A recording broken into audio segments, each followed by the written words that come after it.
नमस्कार, आप देख रहे हैं जनादेश न्यूज। मैं हूं आपके साथ रश्मि त्रिवेदी। खबर शुरू करने से पहले एक नजर हेडलाइंस पर। हेडलाइन के प्रायोजक है सुशीला चैरिटेबल ट्रस्ट, जहां लोक हित और विकलांग लोगों की सहायता करना ही है कर्म, जिसका एक ही नारा जनहित में योगदान कराना।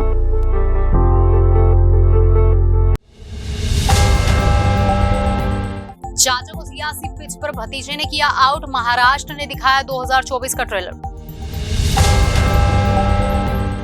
मिजोरम में मतदान की रफ्तार अब तेज, करीब 52% वोटिंग। हमास के 450 आतंकी ठिकानों पर इजरायल की भीषण अटैक, कमांडर जमाल मूसा ढेर।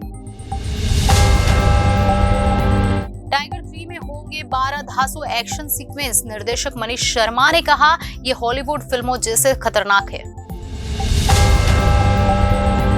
दुनिया के 10 सबसे बड़े मॉल, इनके सामने कहीं नहीं टिकता है मुकेश अंबानी का जियो वर्ल्ड।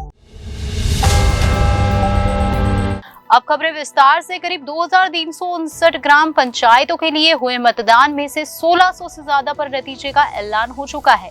चुनाव परिणाम शरद पवार के लिए कुछ अच्छा संकेत नहीं दे रहा है। आइए आपको बताते हैं कैसे। महाराष्ट्र में रविवार को हुए ग्राम पंचायत चुनाव के नतीजों ने साफ कर दिया है कि राज्य में राजनीतिक लड़ाई काफी दिलचस्प होने वाली है। करीब 2359 ग्राम पंचायतों के लिए हुए मतदान में से 1600 से ज्यादा पर नतीजों का ऐलान हो चुका है। चुनाव परिणाम शरद पवार के लिए कुछ अच्छा संकेत नहीं दे रहे हैं। बीजेपी ने दावा किया है कि उसने 650 सीटों पर कब्जा जमाया है।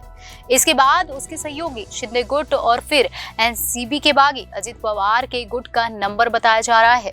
हालांकि यह चुनाव सबसे ज्यादा चाचा भतीजे यानी शरद पवार और अजित पवार की टक्कर के तौर पे देखे जा रहा है, लेकिन ऐसा लगता है कि भतीजे ने चाचा को सियासी पिच पर इस बार आउट कर दिया है।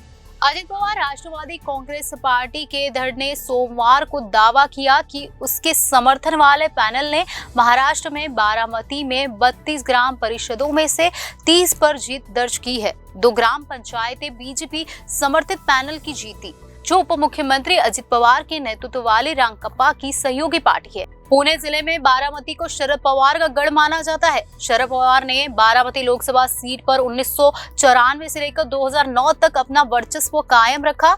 2009 से उनकी बेटी सुप्रिया सुले इस सीट पर जीतती आ रही है। अजित पवार बारामती विधानसभा क्षेत्र से चुनकर आते हैं। अजित पवार की छवि अब तक अपने चाचा शरद पवार की छत्रछाया में राजनीति करने वाले शख्स की रही है। उन्होंने जब एनसीबी में बगावत की और अलग राह चुनी तो ज्यादातर विशेषज्ञों का यही मानना था कि शरद पवार के बिना वह राजनीति कुछ खास नहीं कर पाएंगे। लेकिन यह चुनाव नतीजे बताते हैं कि उनको लेकर जनता में समर्थन बढ़ रहा है। यह देखना दिलचस्प होगा कि क्या वह भी उद्धव ठाकरे के खिलाफ बगावत का झंडा बुलंद करने वाले एकनाथ शिंदे की तरह महाराष्ट्र के सीएम पद तक पहुंच पाएंगे। लेकिन इतना तय है कि 2024 के चुनाव में वह शरद पवार को मजबूत टक्कर देने की स्थिति में आ चुके हैं। पंचायत चुनाव के नतीजे इस लिहाज से भी अहम माने जाते हैं कि यह ग्रामीण वोटरों के रुझान को दर्शाते हैं। हालांकि जब तक उम्मीदवारों का अंतिम आंकड़ा स्पष्ट नहीं आ जाता, तब तक पूरी तस्वीर नहीं साफ हो सकती। लेकिन ऐसा लगता है कि बीजेपी ने एकनाथ शिंदे और अजित पवार के साथ मिलकर ग्रामीण क्षेत्रों में पकड़ बनानी शुरू कर दी है। ग्राम पंचायत चुनाव में नतीजे महाराष्ट्र आरक्षण आंदोलन के साए में आए हैं। ऐसे में उनकी सियासी अहमियत और बढ़ जाती है। देश के आज 2 सूबों में मिजोरम और छत्तीसगढ़ में विधानसभा की मतदान जारी है। इन दोनों राज्यों की जानकारी हम आपको बताते हैं। 5 राज्यों में से 2 राज्यों मिजोरम और छत्तीसगढ़ में मतदान का आगाज हो चुका है। 7 नवंबर को एक चरण में मिजोरम की सभी 40 सीटों के लिए मतदान जारी है। वहीं छत्तीसगढ़ की 90 में से 20 सीटों पर वोट डाले जा रहे हैं। अगर बात तब मिजोरम की करें तो 8 लाख से अधिक मतदाता अपने अधिकार का इस्तेमाल कर रहे हैं। मतदाता के लिए राज्य में कुल 1216 मतदान केंद्र बनाए गए हैं। मतदान सुबह 7 बजे से लेकर 4 बजे तक होगा। मिजोरम में शाम 4 बजे तक मतदान होगा। 1 बजे के आंकड़ों के मुताबिक 52% से अधिक मतदान हुआ है। राज्य की कुल 40 सीटों के लिए करीब 8 लाख मतदाता अपने मताधिकार का इस्तेमाल कर रहे हैं। खास बात यह है कि चुनाव में महिला मतदाताओं की संख्या पुरुषों से अधिक है। इस चुनाव में एमएनएफ और जेपीएम के दावे अलग अलग है। दोनों दल अपनी अपनी जीत के दावे कर रहे हैं। मिजोरम की सभी 40 सीटों के लिए मतदान जारी है। MNF उम्मीदवार और राज्यसभा सांसद के वनलाल वेना ने कहा कि वो विधानसभा चुनाव में जीत दर्ज करेंगे। अपने विधानसभा क्षेत्र में जहां भी दौरा किया वहां लोगों से प्यार मिला। लोग सरकार के अच्छे काम का जिक्र कर रहे हैं।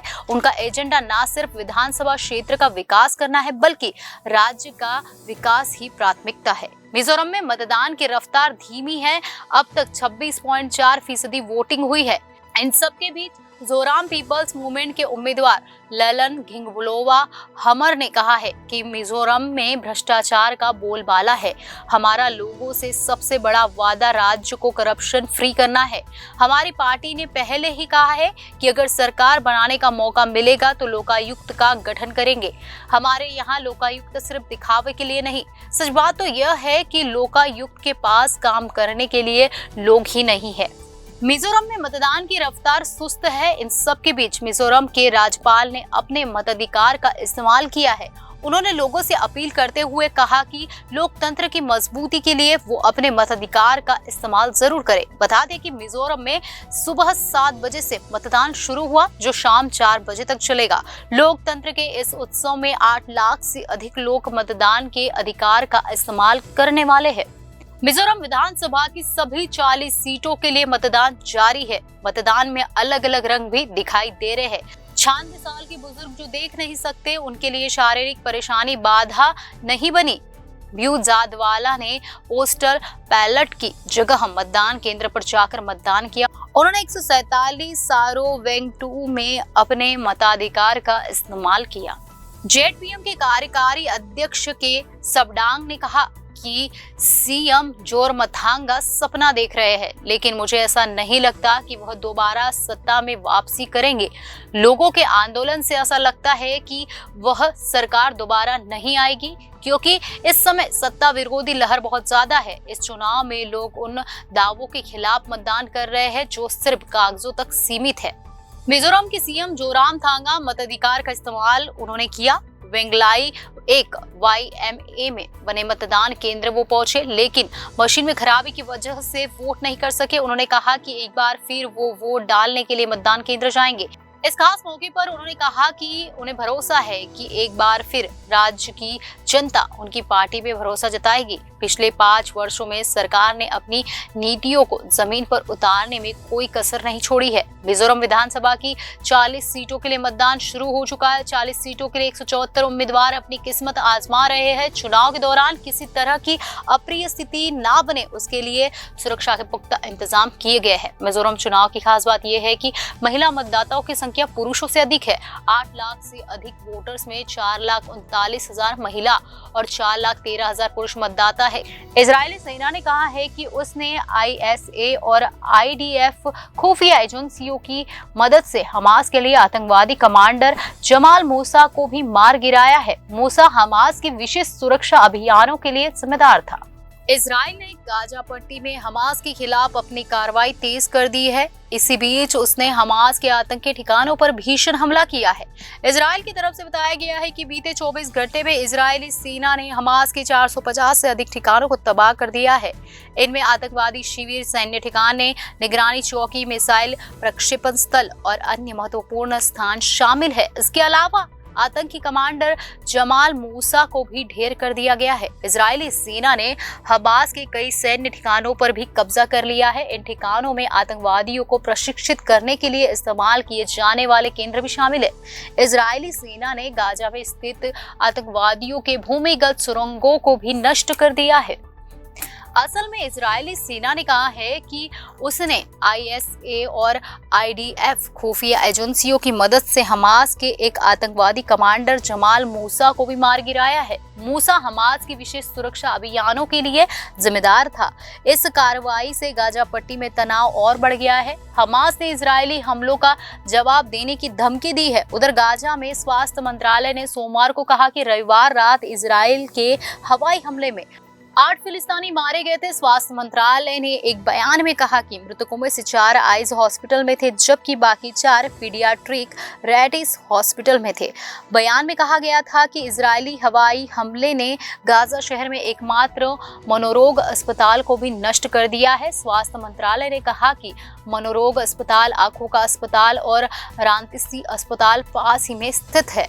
इजराइल रक्षा बल यानी IDF आरोप लगाता है कि गाजा के अस्पताल हमास के आतंक के ठिकानों के रूप में काम कर रहे हैं, जिसमें कई भूमिगत सुरंगें हैं। वही IDF और इजराइल सुरक्षा एजेंसी यानी ISA ने रात भर छापेमारी करते हुए वेस्ट बैंक से आतंकवादी गतिविधियों में शामिल होने के संदेह में 38 फिलिस्तीनियों को गिरफ्तार कर लिया है। एक बयान के मुताबिक गिरफ्तार 38 लोगों में से 5 हमास के आतंकवादी है। IDF ने वेस्ट बैंक, हलहुल और बेत आनन के गांव में फिलिस्तीनी पत्थरबाजों और दंगाइयों पर भी गोलियां चलाई। इस बीच इजरायली NGO एश दिन ने कहा कि इजरायली निवासियों ने वेस्ट बैंक में 62 जगहों पर फिलिस्तीनियों पर हमला किया है। अली इजराइल डिफेंस फोर्सेस ने सोमवार को कहा कि उसने गाजा में तैनात सैनिकों को 1,29,000 सर्दी में पहनने के लिए जैकेट और 3,69,000 छोटे डिस्पोजेबल गर्म बैग सौंपे हैं। एक बयान में IDF ने कहा कि उसने सर्दियों के दौरान लड़ाई के लिए कमर कस ली है। अभी पता नहीं ये युद्ध कब तक चलेगा। इसके चलते कहा जा रहा है कि IDF को सर्दियों में भी लड़ाई लड़नी पड़ सकती है। हालांकि IDF अधिकारियों ने मीडिया कर्मियों को बताया कि सैनिकों को आपूर्ति ठीक से भेजी गई है। IDF के अनुमान के मुताबिक चूंकि गाजा में जमीनी आक्रमण 27 अक्टूबर को शुरू हुआ था, इसलिए लड़ाई दिसंबर तक जारी रह सकती है, जिसका मतलब है कि अब तक सर्दी पिक पर पहुंच जाएगी। YRF की स्पाई यूनिवर्स की फिल्म टाइगर 3 में धांसू एक्शन सीन आप देख सकते हैं। इस फिल्म में सलमान और कैटरीना टाइगर और जोया के रोल में दुश्मनों के पसीने छुड़ाते नजर आएंगे। डायरेक्टर्स का कहना है कि इस फिल्म में 12 ऐसे एक्शन सीक्वेंस है जो आपको सीट से बांध कर रखेंगे। सलमान खान की फिल्म टाइगर 3 दिवाली पर रिलीज होने वाली है। YRF की स्पाई यूनिवर्स की इस फिल्म का निर्देशन मनीष शर्मा ने किया है। फिल्म में दुश्मनों के छक्के छुड़ाते दिखने वाले सलमान, कहा जा रहा है कि इस फिल्म ने सबसे अधिक एक्शन सीन का नया रिकॉर्ड बनाया है। निर्देशक मनीष ने कहा कि सलमान और कैटरीना इस फिल्म में टाइगर और जोया के किरदार में है। ये शानदार एक्शन जोड़ी हर मुश्किल में एक साथ लड़ रहे हैं और जैसे जैसे दाव बढ़ रहे हैं वैसे उनका रिश्ता भी बढ़ रहा है और अब दाव और भी बड़ा है, इसलिए एक्शन भी उसी के हिसाब से होना चाहिए। मनीष का कहना है कि टाइगर 3 में एक्शन सीक्वेंस हमारे समय की बड़ी हॉलीवुड एक्शन फिल्मों के बराबर है। उन्होंने कहा कि हमारी जोड़ी बड़े खतरे का सामना कर रही है और इसी वजह से एक्शन सीन भी बहुत ज्यादा है। हमारे पास 12 अद्भुत एक्शन सीक्वेंस है, जिनमें से हर एक सीन आपको अपनी सीट से बांध कर रखेगा। IMAX पर ये बिल्कुल इंटरनेशनल लेवल के नजर आने वाले हैं। मैं चाहता हूँ कि हमारे फैंस अपने चहीते हीरो को देखकर गर्व महसूस करें। बता दें कि ये फिल्म वीकेंड पर न रिलीज होकर रविवार को खास दिवाली पर रिलीज हो रही है। एक्सपर्ट्स का मानना है कि अगर फिल्म वीकेंड पर यानी शुक्रवार को रिलीज होती है तो इसके रिकॉर्ड्स तोड़ने के चांस ज्यादा है। दिवाली के त्योहार और उस दिन इंडिया नीदरलैंड के मैच की वजह से फिल्म की कमाई को लेकर बड़ा खतरा है। हालांकि बता दें कि फिल्म ने 2 दिनों में ओपनिंग डे के लिए करीब 6.48 करोड़ रुपए की कमाई कर ली है। वही एक रिपोर्ट्स के मुताबिक फिल्म अब तक दूसरे दिन के लिए 2 करोड़ की एडवांस बुकिंग कर चुकी है। मुकेश अंबानी की कंपनी रिलायंस इंडस्ट्रीज ने मुंबई में देश का सबसे बड़ा लग्जरी मॉल खोला है। बांद्रा कुर्ला कॉम्प्लेक्स में स्थित जियो वर्ल्ड प्लाजा शॉपिंग मॉल की 1 नवंबर से शुरुआत हो चुकी है। इस मॉल को एक विशेष सेंटर के रूप में डिजाइन किया गया है। 7,50,000 वर्ग फुट में फैला है ये मॉल।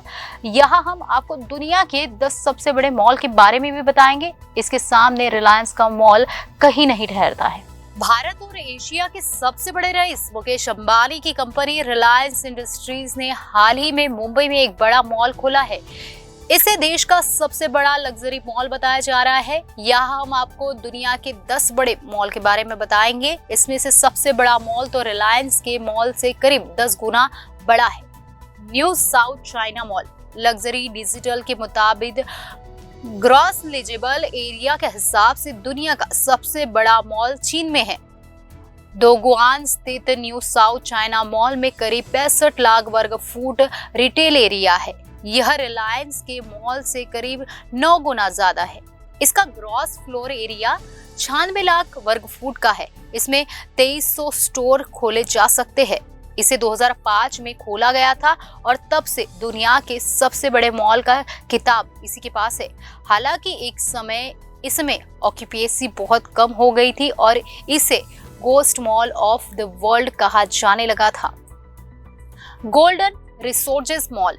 चीन की राजधानी बीजिंग में स्थित यह मॉल महंगे लग्जरी ब्रांड्स के लिए जाना जाता है। 6 मंजिला इस मॉल में प्रीमियम क्वालिटी के कपड़ों के साथ साथ ज्वेलरी, इलेक्ट्रॉनिक्स और होम डेकोरेशंस है।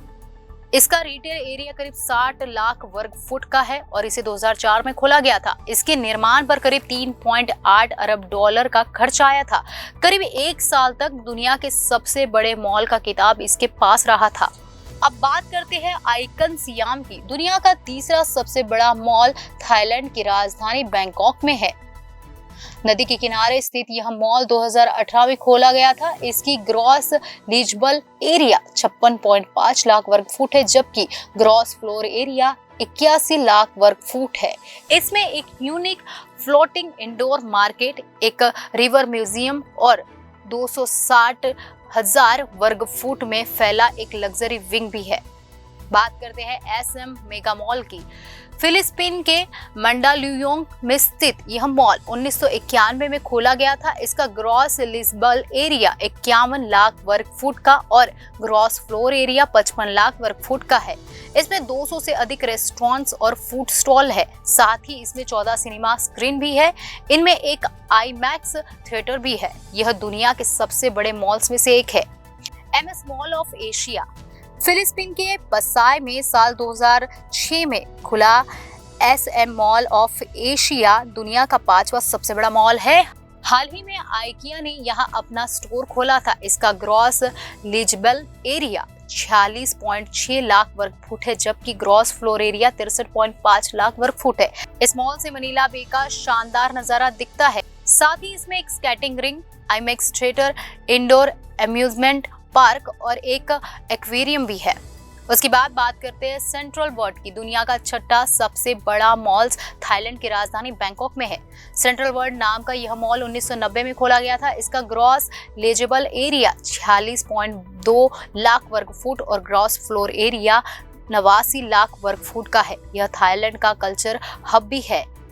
इसमें फैशन शो, कंसल्ट और फेस्टिवल भी आयोजित किए जाते हैं। दुबई मॉल की बात करते हैं। दुबई दुनिया भर में शॉपिंग के लिए जाना जाता है। यहाँ कई बड़े बड़े शॉपिंग मॉल है। दुबई का सबसे बड़ा मॉल दुबई मॉल है। इसे 2008 में खोला गया था। यह दुनिया के उन मॉल्स में शामिल है जहाँ सबसे ज्यादा लोग आते हैं। डिजाइनिंग, प्लानिंग और लाइटिंग के लिए इसने कई अवार्ड्स जीते हैं। मजेदार बात यह है कि यह दुनिया की सबसे बड़ी इमारत बुर्ज खलीफा से जुड़ा हुआ है। इसका ग्रॉस लीजेबल एरिया 43 लाख वर्ग फुट और ग्रॉस फ्लोर एरिया 1.2 करोड़ का है, यानी इसमें एक छोटा मोटा शहर बसाया जा सकता है। बात करते हैं वेस्ट एडमंटन मॉल की। दुनिया का 8वां सबसे बड़ा मॉल कनाडा के एडमंटन में है। इसे 1981 में खोला गया था। यह अमेरिका के सबसे बड़े मॉल्स में से एक है।